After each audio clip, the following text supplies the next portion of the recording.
Hi, I'm Chris Jones. And I'm his wife, Melinda. On July 14th, I had a cardiac arrest, and I was saved by 4 of my neighbors.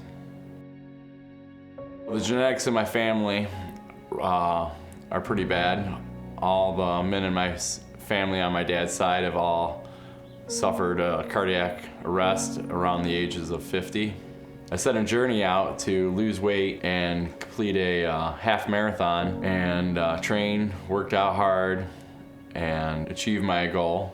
Our day started like any other Saturday. I got up for work and kissed him goodbye, and he was left with our 2 kids. Chris went running that day and was supposed to run a mile, ended up running 3.5 miles. He is extremely friendly. He knows everybody on our street. So he had finished his run, and at the end of our street, our neighbor said hello to him, and he didn't respond back, which is very unlike Chris. And the 15-year-old son that was helping set up for the garage sale noticed that Chris sat on the side of the curb and then kind of collapsed backwards. So he brought the attention to his mom and dad, and they came down to check on him, and at that time Chris was blue. So they did start CPR right away. As she was doing CPR, another neighbor contacted 911, so first responders were coming to the scene.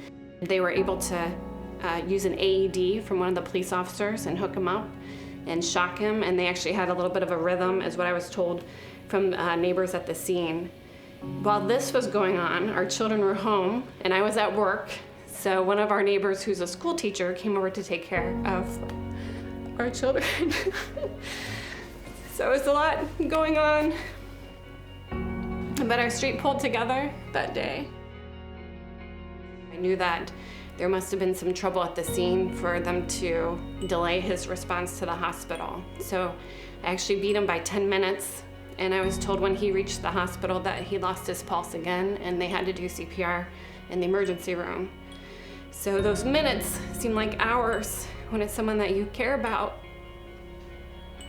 And we didn't really hear much for about 20 to 30 minutes because it took that long to really kind of sustain a rhythm and make sure that he was stable.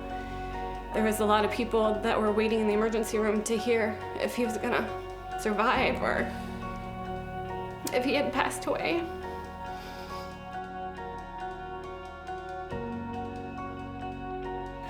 Five days later, I woke up.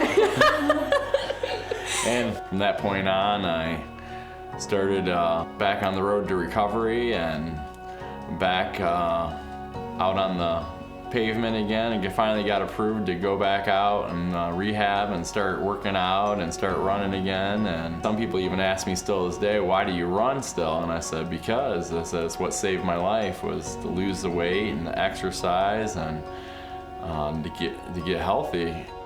The fact that he lost 150 plus pounds is why he's here today. And I told the physician at the hospital that he was my best friend